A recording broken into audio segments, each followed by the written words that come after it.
Yo me fui, y este es un asunto algo complejo, pero también interesante.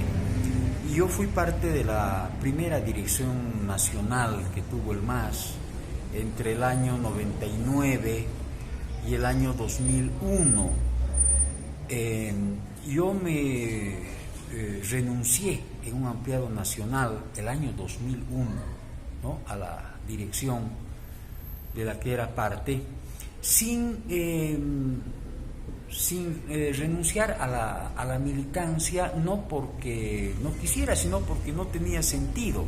Y esta es una de las primeras cosas significativas, porque interpreté, como creo que mucho en el país, que existía la oportunidad de que el gobierno aplique cambios profundos que le den mayor justicia, mayor democracia a la sociedad boliviana, y porque esto era especialmente factible en el ámbito de mi trabajo y en el que también se me pedía participar en el gobierno, que era la problemática agraria, la problemática de distribución de la tierra, tomando en cuenta que el actor social con el que estaba más estrecha y fuertemente vinculado el gobierno era precisamente el agrario, representado por el Pacto de Unidad, ¿no? Esta aglutinación de todas las organizaciones populares agrarias. Y efectivamente así fue.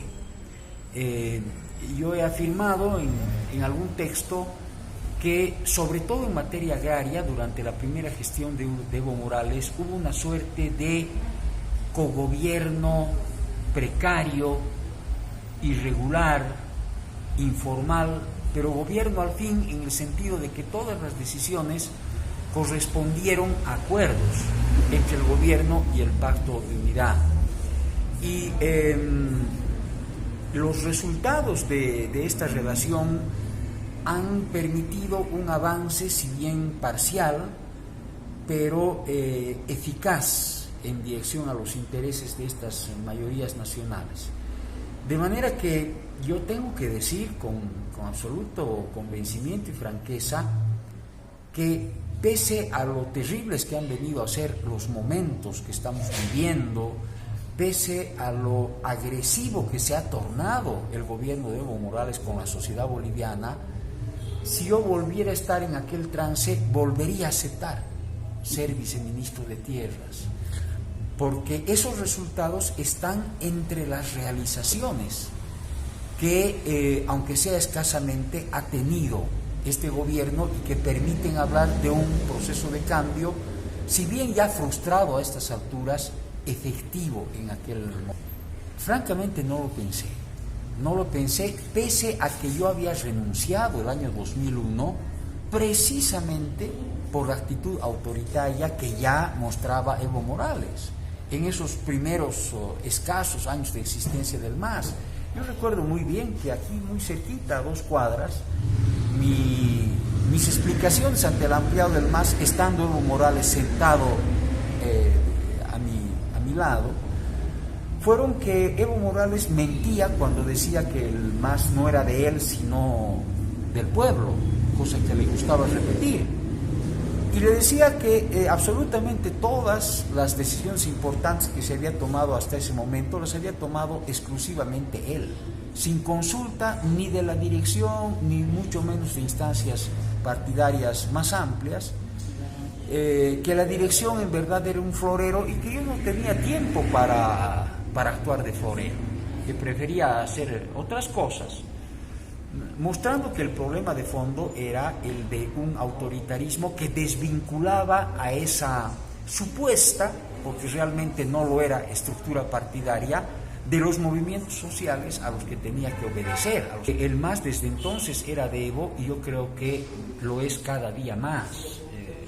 Claro, ya no tengo el conocimiento de la problemática interna que tenía en ese momento, pero todo me hace ver que es en realidad una especie de amplificación de un muy estrecho grupo de poder en cuyo centro ciertamente está Evo Morales, ¿no? En alguna medida sí, porque si bien yo volvería a entrar al gobierno, lo que haría es impulsar más, con más decisión, una visión crítica, ¿no?, de la realidad política en general y particularmente de la conducción del proceso de cambio y del liderazgo de Evo Morales. Hablar con mayor claridad, con mayor fortaleza. Eso es algo que creo que pude hacerlo antes y durante el mismo gobierno, ¿no? Tal vez haya una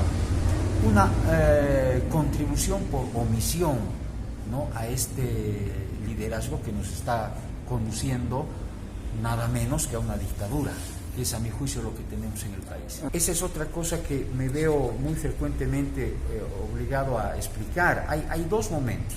Decido irme del gobierno sin que medie el conflicto, ¿no?, en una gestión que claro tenía sus problemas, pero que no me alejaba del gobierno, la gestión que estaba haciendo Evo Morales hasta ese momento. Estoy hablando de diciembre del 2009, enero del 2010.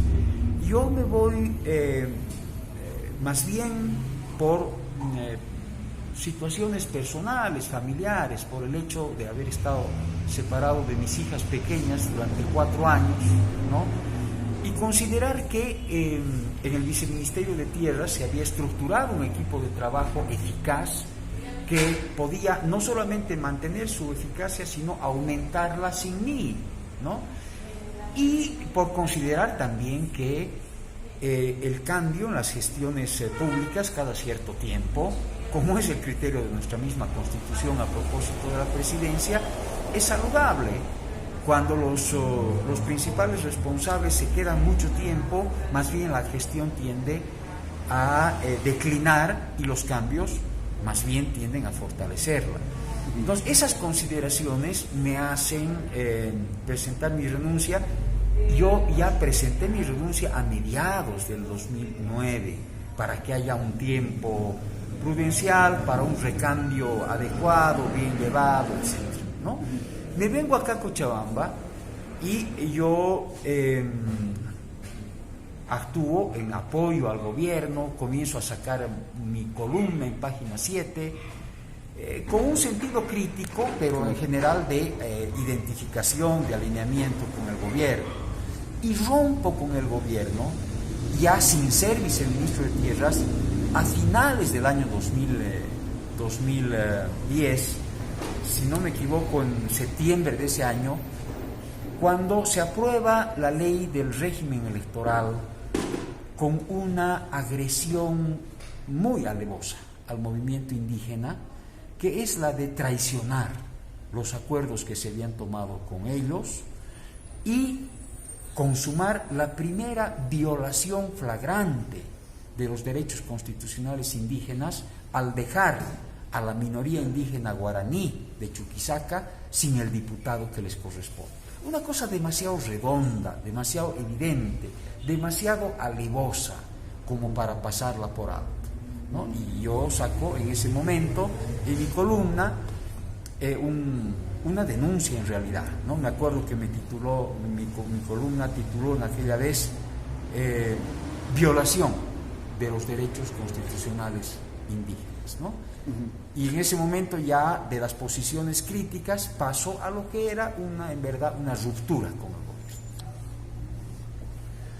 Difícil saberlo. Lo que podría decir es que compitiendo en autoritarismo, lo que los diferencia es la forma. La forma de Evo Morales es la agresión directa, el insulto, la prepotencia, pero que cuando le sale mal da lugar a la cobardía de negarse, ¿no? Lo de Chaparina, es decir, nadie con un mínimo de seriedad puede pensar que eso no lo ordenó Evo Morales, ¿no? Evo Morales ordenó esa cobarde represión a Chaparina, pero duplicó la cobardía al negarse, ¿no? Al decir, ¿quién habrá sido? Yo no fui, se rompió la cadena de mando. Es decir, doble cobardía que a mí me ha avergonzado profundamente como boliviano, ¿no? El autoritarismo de García Linera es más bien el del engaño, ¿no? De mentiras que suelen caer en la grosería, ¿no? Como decir, yo soy sociólogo y de Yapa licenciado en matemáticas, ¿no? Es también, creo, una forma de imponerse autoritariamente por sobre lo que manda la propia ley, ¿no? Y lo que manda el sentido de transparencia, de decencia de la ciudadanía. Los dos son como una de sus faltas éticas fundamentales, son autoritarios, ¿no? Y lo que cambia creo que es más bien el estilo. Yo creo que lo que más pesa en el liderazgo ya muy deteriorado, pero que todavía conserva en alguna medida Evo Morales, es su condición, no me animaría a decir que de indígena, cosa que él no se siente, ¿no?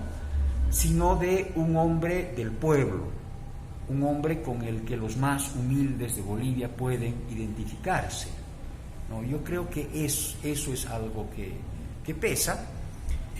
Y en segundo lugar, me animo a pensar que tiene mucha importancia para mantenerlo en el gobierno el asesoramiento conspirativo contra el pueblo boliviano que le dan las otras dictaduras del continente, como particularmente la cubana y la venezolana, dándole una inteligencia, y no hablo solamente de la inteligencia como aparato represivo, sino como inteligencia política, ¿no? Que ciertamente no tiene el gobierno. Yo creo que la falta de convicciones, y esa es otra cosa que une a Evo Morales y a Álvaro García Linera, no tienen convicciones, o podríamos decirlo, la única que tienen es su deseo de estar en el poder todo el tiempo que les sea posible, si es el caso, toda la vida. Luchar con absolutamente todas mis fuerzas, con todas mis capacidades, como lo estoy haciendo al asumir una huelga de hambre que no es protocolar, ¿no? Que efectivamente pretende extremar las posibilidades de esta medida para lo más justo que puede haber para cualquier persona con elementales criterios o convicciones democráticas, que es respetar la constitución política del Estado y respetar el voto popular, en este caso expresamente pronunciado en un referéndum el 21 de febrero. Si eso no logramos que se respete, no podremos evitar la instalación de una dictadura. Y para luchar contra una dictadura hay que dar todo lo que uno tenga que dar.